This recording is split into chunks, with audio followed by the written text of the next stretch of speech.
350 से ज्यादा पाकिस्तानी खवातीन और उनके बच्चे भारत में यरगमाल हैं, जिनकी जिंदगियों को शदीद खतरात लाहक हैं।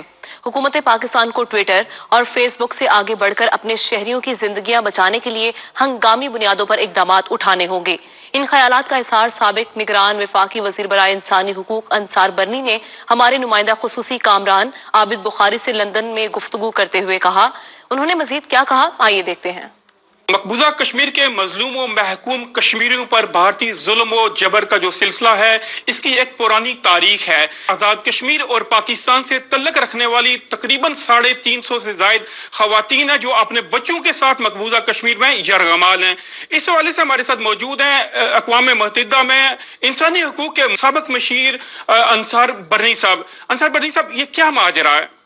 देखिए, ये लड़के जुल्म व जबर से मुतासिर होके, उनसे हालात के सताए हुए लड़के पाकिस्तान माइग्रेट कराए थे और आज़ाद कश्मीर में आ गए थे, जहां इनकी शादियां पाकिस्तानी लड़कियों से हुई, लेकिन इनको मिलिटेंट्स डिक्लेयर किया इंडिया ने। और 2010 में एक पॉलिसी आई उमर अब्दुल्ला की तरफ से कि ये लड़के वापस आ जाएं तो इनके तमाम मराहत वापस इनको मिल जाएंगी। ये धोखे में आ गए और ये अपनी बीवी और बच्चों को लेके, ये 350 के करीब लड़कियां हैं और इनके पता नहीं कितने बच्चे हैं, 2-2, 3-3 तो पाकिस्तान में थे, बाकी जाके वहां पे हुए। पहले हम ये कोशिश कर रहे थे कि इनको नेशनलिटी मिलनी चाहिए या इनको ट्रैवलिंग डॉक्यूमेंट्स मिलने चाहिए इंडिया में, लेकिन इंडिया की अब कानून बदल गया है। अब जो कानून बदला है उसमें मुसलमान को शहरियत नहीं मिल सकती, तो अब इनका मुस्तकबिल क्या होगा?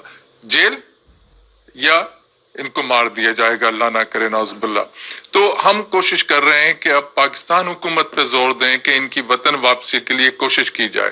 उसके लिए हम वजीर आजम को भी लिख चुके हैं, सदर साहब को भी लिख चुके हैं और वजारत खारजा और ओवरसीज पाकिस्तानीज़ को भी लिखा है। कोशिश कर रहे हैं, लेकिन ये एक इतना बड़ा इशू है कि जब ये वापस आएंगी, भारत को डर क्या है? भारत को खौफ यह है कि इनके बच्चों का मुस्तकबिल कोई नहीं है, इनको इलीगल डिटेन रहेंगी और जब ये पकड़ी जाएंगी तो इनके लिए जेल है या इनके लिए कोई और मुश्किल हो सकती है। भारत को डर ये है कि जब ये वापस आएंगी तो जो आंखों देखा हाल सुनाएंगी। आज भी मुझे मैसेज आया है खातून का, उन्होंने कहा कि आप 1 साल की बात क्या कर रहे हैं कि हम डिटेंशन में हैं कोरोना की वजह से। हम तो 10 से 15 सालों से लॉकडाउन में हैं, 10 से 15 साल हो गए। ये हमारे शोहरों को ले जाते हैं, उनको अजियत देते हैं, हमारे बच्चों को तंग करते हैं, पढ़ नहीं सकते, कोई हालात इनके सताए हुए। तो अंसार बरनी ट्रस्ट कोशिश कर रहा है कि इन खवातीन को किसी तरीके से वहां से वापस अपने वतन ले आया जाए, क्योंकि ये वहां फंसी हुई है। हुकूमत पाकिस्तान की तरफ से क्या रिस्पांस मिला है सर अभी तक आपको? मैं इंतजार कर रहा हूँ किसी अच्छे रिस्पॉन्स का। तो सर, इस इशू के अलावा ओवरऑल कश्मीर इशू पे जो मौजूदा हुकूमत की पॉलिसी है, उसको किस नजर से सर आप देखते हैं? देखिए, मुजाहिरों का एक ऐलान था, वो मुजाहरे भी अब खत्म हो गए। अब ट्विटर और फेसबुक तक रह गया है। अल्लाह करे इससे हम निकल के आगे जाएं। और कश्मीर की बात तो अपनी जगह है, वो तो हमारी शेरग है, उसमें तो कोई दूसरी राय हो नहीं सकती।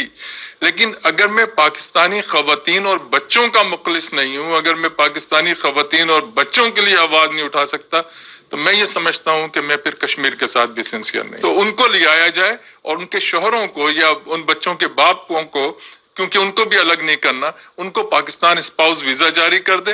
वो जब चाहे पाकिस्तान आए, जब चाहे जाएं, कारोबार करें, नौकरियां करें, लेकिन इन औरतों और बच्चों की जिंदगियां बचानी है। इन औरतों और बच्चों की जिंदगियां बचानी हैं। अभी देखते हैं कि हुकूमत पाकिस्तान इस पर क्या इकदामात उठाती है ताकि 350 से ज्यादा खवातीन, उनके बच्चों की जिंदगियां बचाई जा सके।